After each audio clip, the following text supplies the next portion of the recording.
The cruising spinnaker is the one sail you can use that will make your boat much more lively and fun. Not needing a spinnaker pole, the cruising spinnaker is the perfect sail for short-handed cruising crews. In an effort to demystify the sail, UK Sailmakers has created this instructional video on how to hoist, douse, jibe, and trim the cruising spinnaker. The generic name for these sails is the asymmetrical poleless cruising spinnaker. Needless to say, every sailmaker has come up with a much shorter name. At UK Sailmakers, we call the sail the Flasher because it makes downwind sailing fast and fun. The names Spinnaker, Cruising Spinnaker, and Flasher will be used interchangeably in this video. Sail handling is simplified by the dowsing sock that encases the sail during sets and douses. When sailing, the sock sits on top of the flasher, bunched up like an accordion. The sock, which we call the stasher, does the work of several long-armed crew members. The other equipment you'll need is a spinnaker halyard, 2 sheets, 2 sheet blocks, a tack line, a block for the tack line, and a tack collar. A spinnaker halyard is different than a jib halyard since it exits the mast above the forestay. This is important since the whole sail flies in front of the forestay at all times.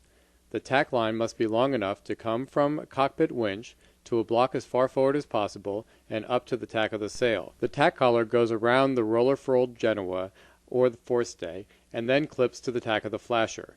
It helps stabilize the sail and at the same time lets the sail rotate from side to side. The 2 spinnaker sheets need to be twice the length of the boat. Picking the right sized line is critical. Thick lines are easy on your hands when trimming, but the heavy line creates a lot of friction when you are trying to jibe the sail. Thin lines allow the sail to fly in the lightest of zephyrs, but they don't work well in self-tailing winches. The only good solution is to use tapered sheets. Tapered sheets are a combination of a thin line spliced to a thick line. These sheets are both strong enough for the loads of heavy winds, yet light enough to let the sail fill when the breeze goes soft. The width of the tail section can be sized to fit your winch's self-tailer. The final pieces of equipment are 2 sheet blocks that attach to the aft corners of your boat. When you order the flasher and stasher new, you'll receive the sail already in the sock. After that, the 2 stay together. But just in case, here's how to set up the flasher in the sock. Lay out the spinnaker folded in half lengthwise, then stretch out the stasher without any twist. Pick up the fiberglass mouth and pull the sock around your arm so that you can reach the shackle inside the top of the sock. Connect the head ring of the flasher to the shackle and pull the bottom of the sock down until the sail is encased.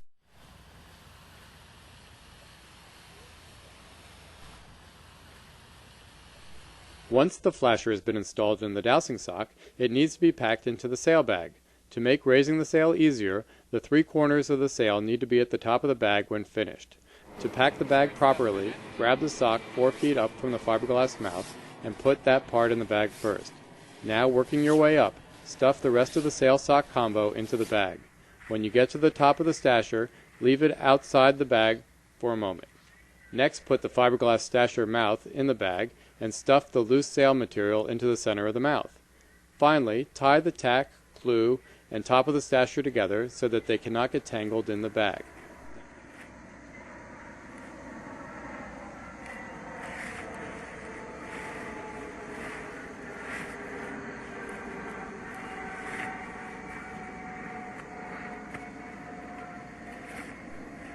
Now it's time to rig the boat and go sailing. The first step in rigging the boat is to attach the sheet blocks to the aft corners of the boat. Use whatever attachment point is convenient. Any type of strong block works. Now run the sheets, starting with the one that will be used to fly the sail before the first jibe. Attach the shackle to the leeward lifeline halfway between the bow pulpit and the shrouds. Take the coil of line aft, outside the shrouds and lifelines, to a turning block at the aft corner of the boat. Run the line through the block and then up to the trimming winch. In this case, the boat has a snatch block that opens to allow the line to be rigged without pulling it all the way through from the end. The second sheet is the lazy sheet and won't be used until you jibe. Clip the shackle next to the first one, then take the end of the sheet forward around the forestay, outside the lifelines, and then back to the other corner of the boat. Make sure to keep the sheet outside the shrouds. Next, rig the tack line. This line is used to adjust the height of the tack. Begin by attaching a block as far forward as possible. On some boats, there's a bail on top of the anchor roller, which is a great spot. Shown here, the block is attached behind the forestay, which is okay but not the best since the tack line will wrap around the forestay after a jibe. Next, tie the end of the line off by the bow pulpit and run the end back to a winch in the cockpit. Before bringing the spinnaker on deck, turn the boat downwind and roll up your Genoa. Sailing downwind will make the deck level and easier to work on. Now bring the spinnaker bag on deck and clip or tie the bag to the lifelines on the side of the boat from which the sail will be flying. Many bags have been lost overboard by not attaching it to the boat. Open the bag and untie the 3 corners of the sail. Attach the 2 spinnaker sheets to the clew of the sail. Make sure they never get led under the lifelines.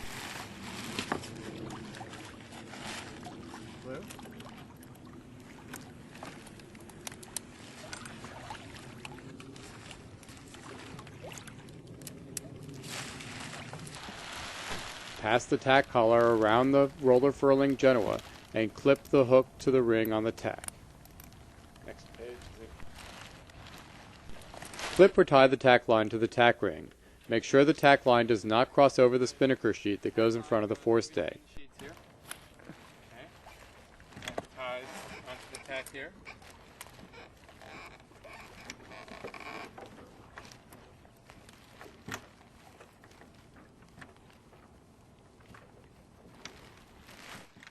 Next, tension the tack line so that the tack will be about 4 feet off the deck when the halyard is raised.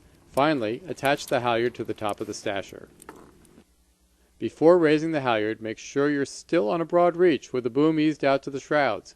Easing the main so far creates a wind shadow to raise the flasher in. Blocking the wind from the flasher during sets and douses removes all the load from the sail. Another trick that will make setting the sail easier is to trim the sheet so that the clew of the flasher is halfway between the shrouds and the stern of the boat.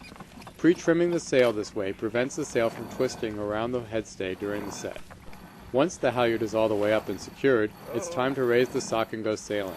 While in a secure position like sitting in the middle of the foredeck or standing at the leeward shrouds with an arm around a stay, raise the sock halyard. Once the sock is up all the way, tie the sock halyard somewhere where it can't get away. It doesn't matter where you tie it, but make sure it's secure. Tie them off anywhere. To reinforce these lessons, the next sequence shows the whole hoisting process from off the boat.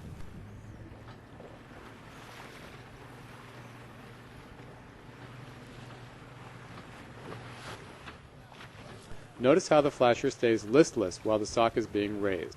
This is because the flasher is in the wind shadow of the main. After the sail is up all the way, have the person on the helm head up 10 or 20 degrees and the sail will snap full. If you can't get back to the cockpit to trim the sheet or alter course, don't worry if the chute flaps around. It's more important to get the sock halyard tied off before trimming the spinnaker. The nylon material we use is tough and can handle the luffing. Notice the asymmetrical shape of the sail. The tack is just above the bow pulpit, and the clew is 10 to 15 feet in the air. This is because the luff of the sail is longer than the leech. The asymmetrical shape of the sail makes it easier to trim than a normal symmetrical spinnaker. The rounder entry allows the sail to luff quite a bit before collapsing. Trimming a flasher is simplicity itself. The tack line controls the sail's shape, and the sheet controls the sail's angle to the wind. When trimming the flasher on a beam reach, lower the tack to just above the bow pulpit. After setting the boat on course, ease the sheet until a curl appears along the luff of the sail. With the tack down low, you'll be able to steer to the curl. If the curl is constant, turn the boat away from the wind until it stops, or trim the sheet a little. Trimming the sheet is no different than trimming any other sail. Let the sheet out until the sail starts to curl. Then pull it in enough to make it stop. When using an autopilot with the flasher, don't set the course button while the sail has a curl. Instead, either over-trim the sail or fall off a few degrees so that the autopilot has a margin of error before the sail collapses. Setting the height takes a practiced eye. Here's what to look for. The leading edge of the sail should be straight, and the highest horizontal seam in the sail should be parallel to the water. The green lines show the straight luff and horizontal seam parallel to the water. If the leading edge of the sail has a bow in it, like the area circled, then the tack is too high. The tack is too low if the horizontal seam is higher at the leech than it is at the luff, as in the third photo.